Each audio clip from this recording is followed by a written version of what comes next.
Navigation resumed.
That we can adopt to do.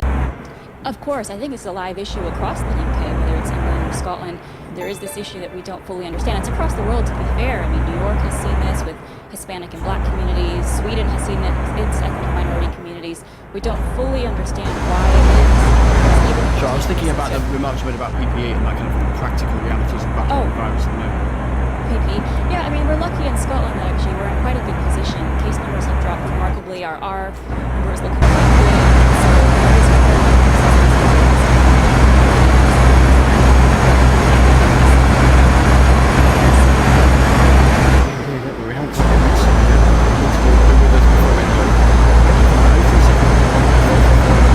Any answers? Lines opening at 12:30 on Saturday lunchtime. 03700 444. To Luton next, and Abid Zaman. Hello, Abid.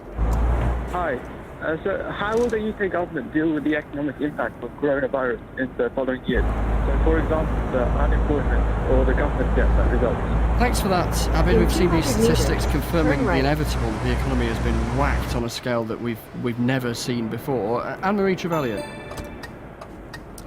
Yes, I mean, not surprisingly, shutting down an economy in order to save lives has had, what is now that saving lives had to be absolutely at the forefront of all our decision making, and the Chancellor was able to bring forwards a really comprehensive package of support for as many as possible to ensure that through the peak of the crisis we could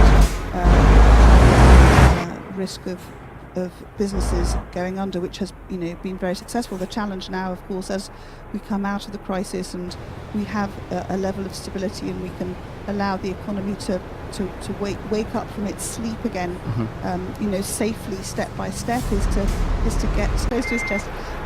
He's continuing to progress with the schemes, and obviously the Treasury, and so it's going to be a continuing, stage by stage, sector by sector programme. But I know that under Rishi Sunak, the Treasury is absolutely started on giving as much support and helping the economy to get back to normal. Theo Profitis, what do you as a business this very painful process?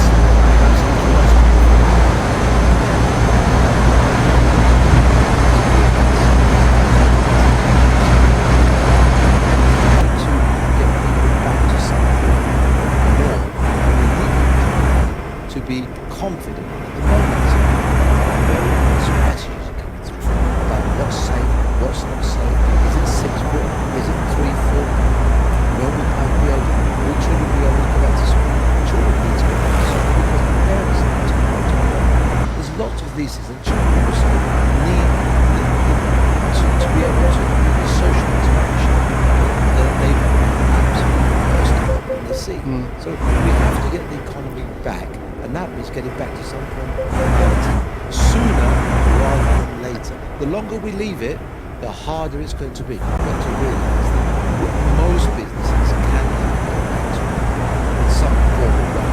So we need to actually use that money that's going to focus on the businesses and not the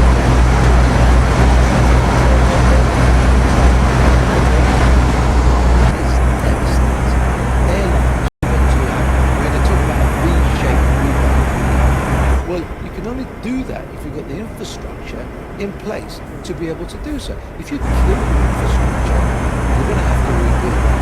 That is going to take a lot longer. To Debbie and Lucy in a second. Anne-Marie, briefly, the charge from Theo is mixed messages. He's right, isn't he? So no, in the sense that, as he said, no one's ever experienced this before or had to, take on the challenge that the Chancellor did of providing a support package, literally from 0 to 100 in days. But Theo's exactly right that the challenge going forwards for some industries will be a much longer, slower